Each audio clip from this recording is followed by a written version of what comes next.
ఉన్న బంగారాన్ని విడిపించి ఆ రోజు ఆన్లైన్ రేటుకే మేము కొంటాం. Sharma gold company. నమస్తే, వెల్కమ్ టు సుమన్ టీవీ. నేను మీ యామ్ని. ప్రస్తుతం మనతో ఉన్నారు ప్రముఖ ఆధ్యాత్మికవేత్త, ప్రముఖ జ్యోతిష వాస్తు పండితులు గుండపుడి శివ సుధీర్ శర్మ గారు ఉన్నారు. గురుగారితో మాట్లాడి మనకు ఉన్న సందేహాలను అడిగి తెలుసుకుందాం. నమస్కారం గురుగారు. శ్రీమాత్రే నమః. శ్రీ గురుభ్యో నమః. గురుగారు, ఇప్పుడు కొంతమంది ఆర్థికంగా చాలా అప్పుల పాలైపోయి చాలా పెద్ద సమస్యలో ఉంటారండి. ఇలాంటి సమస్యల నుంచి బయటపడాలంటే అసలు ఎలాంటి పరిహారం చేసుకోవాలంటారు? శుభం. మనం అనేక పరిహారాలు చెప్పుకుంటూ వెళ్తూ ఉన్నాం. ధనప్రాప్తి, రుణ విమోచన, ఇట్లాంటి వాటి కోసమని ఎక్కువగా కష్టపడుతూ ఉంటాం. ఫలితం కనపడదు. వస్తుంది, అయిపోతుంది అనుకునే సమయానికి వచ్చేసరికి, చివరికి వచ్చేసరికి అది మరలా పునఃస్థితికి వెళ్ళిపోతూ ఉంటుంది. ఎక్కడ ప్రారంభమైందో అక్కడికి వెళ్ళిపోతూ ఉంటుంది. సంపాదిస్తాం. సంపాదించిన డబ్బులు ఎందుకు ఖర్చు అవుతున్నాయో తెలియకుండా ఖర్చు పెట్టేస్తాం. ఖర్చు పెట్టిన తర్వాత ఆలోచిస్తాం, అయ్యా ఇంత ఖర్చు అయిందా అని. అంటే మనం అనుకునేటువంటి ఒక బడ్జెట్ వేరు, అక్కడ అయ్యేటువంటి ఖర్చు వేరు. నిజంగా దరిద్ర దేవత అని పిలుస్తుంటారు కదా. డబ్బు వస్తుంది, ఖర్చు అవుతుంది, అది దరిద్ర దేవత కాదు.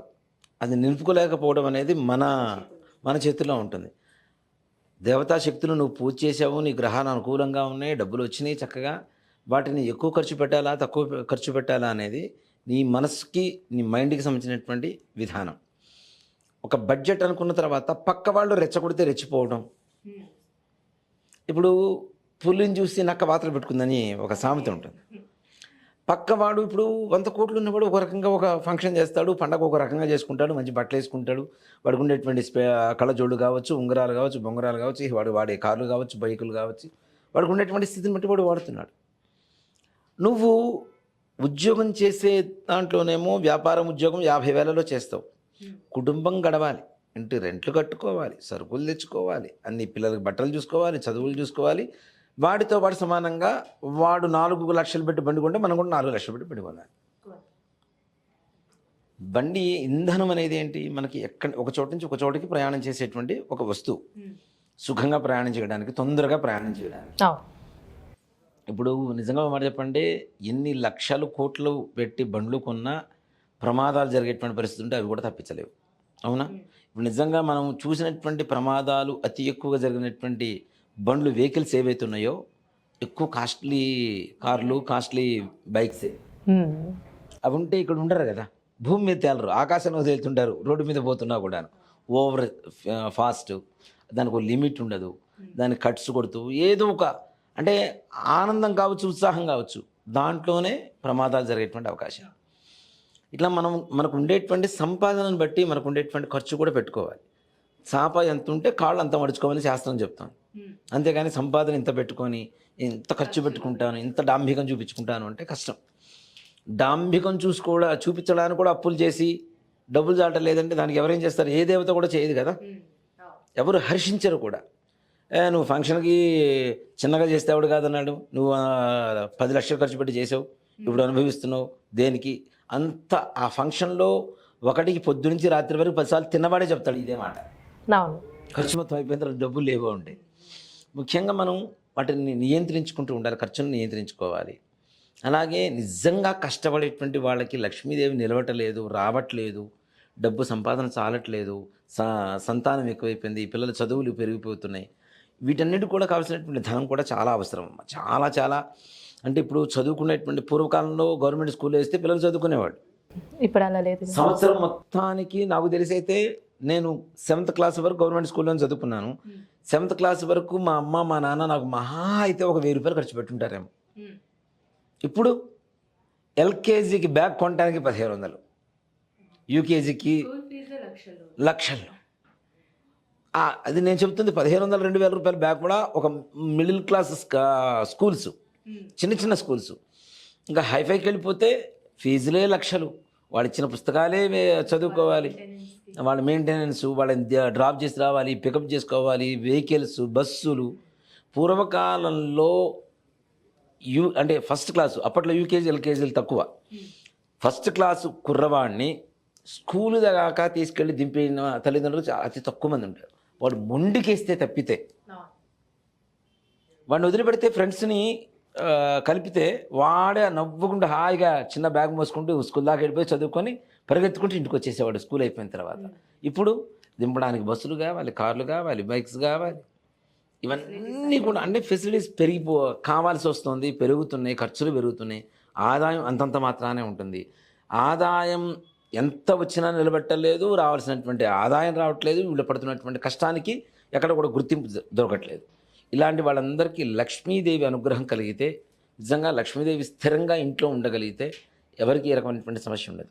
మరి ఉండేది ఒకటే లక్ష్మీదేవి కదా, అందరిలో ఎలా ఉంటుందంటే లక్ష్మీ శక్తి మాత్రం అందరిలో ఎలా ఉంటుంది. లక్ష్మీదేవి ఉండేది వైకుంఠంలోనే, దాంట్లో అనుమానం ఏం లేదు. శక్తి మాత్రం అపారంగా పెరుగుతూ ఉంటుంది. అవునా, అన్ని చోట్లకి ప్రసరింపజేసేటువంటి శక్తి అమ్మవారికి ఉంటుంది. కాబట్టి లక్ష్మీదేవి అనుగ్రహం కలగాలి అంటే ఒక ఎల్లో కలర్ క్లాత్, ఒక 1/2 మీటర్ కంటే కూడా ఇంకా తక్కువ, దాంట్లో గోమతి చక్రాలు అని చెప్పి మనకి బయట పూజా స్టోర్స్లో అమ్ముతుంటారు.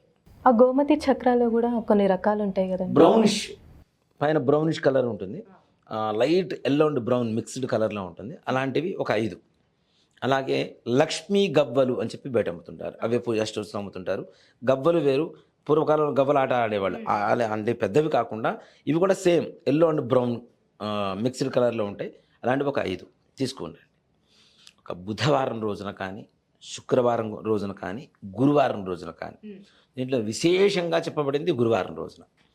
గురువారం రోజున పొద్దున్నే స్నానం చేసి ఈ క్లాత్ ఒక ప్లేట్లో పరుచుకొని దాంట్లో చక్కగా శ్రీకారం, ఓంకారం, స్వస్తిక్, చిన్న మన ఈ అగ్గిపుల్లో ఉంటుంది కదా సాంబ్రాణి అగరబత్తి, కానీ దానికి చిన్న కాటన్ చుడితే గంధంలో ముంచితే దాంతో చక్కగా పెన్లాగా రాసుకోవచ్చు. మనం రాసుకొని 8 మూలలా పసుపు కుంకుమ చక్కగా అలంకరించుకొని, దానికి గంధం పూసి కుంకుమ పెట్టడం, పసుపు పెట్టుకొని ఈ క్లాత్లో ఈ 5 గోమతి చక్రాలు, 5 లక్ష్మీ గవ్వలు పెట్టుకున్న తర్వాత ఒక 5 లవంగాలు, 5 ఇలాచీలు అంటే యాలుకలు, అలానే కొద్దిగా జాజికాయ కూడా మెత్తగా దంచి కొంచెం పౌడర్ లాగా తయారు చేసి, జాజికాయ, జాపత్రి, మనం ఎక్కువగా ఈ సుగంధ ద్రవ్యాలు, మంగళ ద్రవ్యాలు వాడుతుంటారు, జాపత్రి, అది కూడా కొద్దిగా వేసి, దీంతో పాటుగా మనకి గోరోచనం అని చెప్పి మంచిది దొరికితే బయట దొరుకుతుంటుంది, గోరోచనం అంటారు.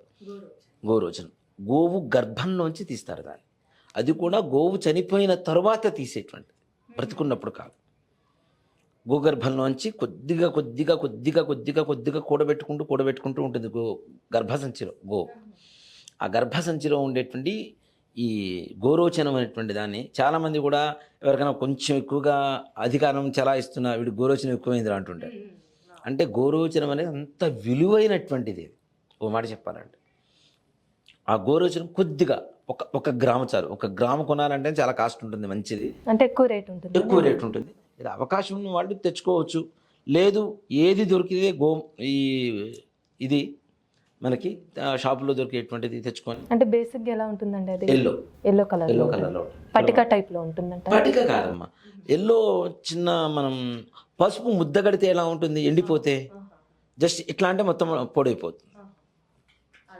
చిన్న ఎలా ఉంటాయంటే ఆవగింజల్లాగా ఉంటాయి. ఎల్లో కలర్లో ఆవగింజలు ఉంటాయి కదా, తెల్లవని అంటాం కదా, అలాంటిది కొంచెం ఎల్లో షేడ్లో ఉంటుంది, చిన్నవి ఉంటాయి. అది గోరోచనం ఒకటి. దీంతోపాటు కస్తూరి, ఇది కూడా విలువైనది. కస్తూరి జింకలోంచి తీస్తారు, కొన్ని చెట్ల నుంచి వస్తూ ఉంటాయి. చాలా స్మెల్ వస్తుంది. ఎలా అంటే ఇక్కడ మనం ఓపెన్ చేస్తే ఈ ఆఫీస్ మొత్తం రావాల్సింది, ఈ ఫ్లోర్ మొత్తం స్మెల్ వచ్చేస్తుంటుంది. అందుకని మన తిరుపతి వెంకటేశ్వర స్వామి వారు కూడా ప్రతిరోజు పొద్దున్నే ఈ కస్తూరి వాడతారు. స్వామివారికి కస్తూరి పూస్తారు. దానివల్లనే ఆ లోపలికి వెళ్తుంటేనే ఒక డివోషనల్ వైబ్స్ వస్తుంటాయి మనకి. అసలు మన ఆలోచన మారిపోతుంటుంది, మన థాట్ మొత్తం కూడా కేవలం దేవుడి మీదనే మనకి వెళ్ళిపోతుంటుంది, వేరే ఆలోచన ఉండవు. గడప దాటక ముందు బయట ఉన్నంతసేపు మనం అది కోరుకోవాలి, ఇది కోరుకోవాలి, అట్లా చేయాలి, ఇట్లా చేయాలి అనుకుంటాం. అక్కడికి వెళ్ళిన తర్వాత ఏం కోరుకోలేము, ఆయన చూస్తుండడమే సరిపోతుంటుంది. గోవింద నామస్మరణతో ఆయన చూస్తూ ఉండడమే సరిపోతుంది. ఇవన్నీ కూడాను సకల ధన జన వశీకరణము, లక్ష్మీదేవి నివాస స్థలాలు కూడా. లక్ష్మీదేవికి ఇష్టమైనటువంటి ద్రవ్యాలు, మంగళ ద్రవ్యాలు అంటాం వీటిని. ఇవన్నీ కొద్దిగా దాంట్లో వేసి మూటగా కట్టి దాని మీద మరలా గంధం బొట్టు పెట్టి, కుంకుమ బొట్టు పెట్టి, లక్ష్మీ అమ్మవారి అష్టోత్తరాన్ని మారేడు దళాలతో చేయాలి. మారేడు దళం. అక్కడ ఈశ్వరులకు చేస్తాం కదా, అసలు మారేడు దళంలో ఉండేటువంటిది ఎవరు అంటే లక్ష్మీదేవి.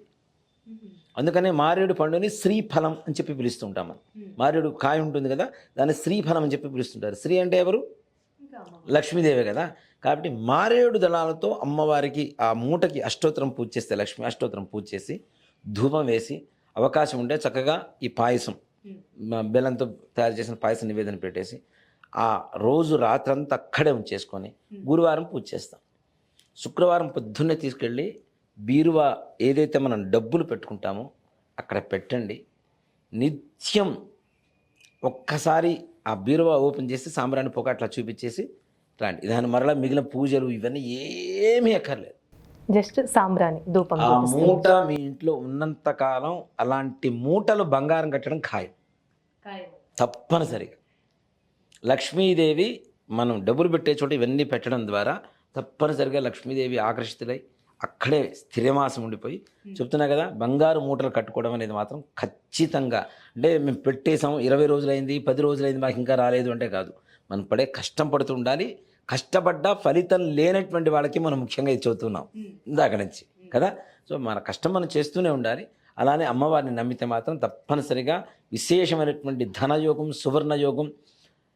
అంటే ఆశ్చర్యంగా ఏదో మనం చెప్పాలి అని చెప్పి చెప్పడం కాదు, సువర్ణమయమైనటువంటి గృహ నిర్మాణం చేసుకున్న ఆశ్చర్యపడాల్సినటువంటి అవసరం అయితే లేదు. తప్పనిసరిగా లక్ష్మీదేవి అనుగ్రహం కలుగుతుంది. మంచి పరిహారం తెలియజేస్తారండి. ధన్యవాదాలు. శ్రీమాత్రే నమః. శ్రీ గురుభ్యో నమః. సుమన్ టీవీలో మీ పర్సనల్ అండ్ బిజినెస్ ప్రమోషన్స్ కోసం కింది నెంబర్కి కాంటాక్ట్ చేయండి.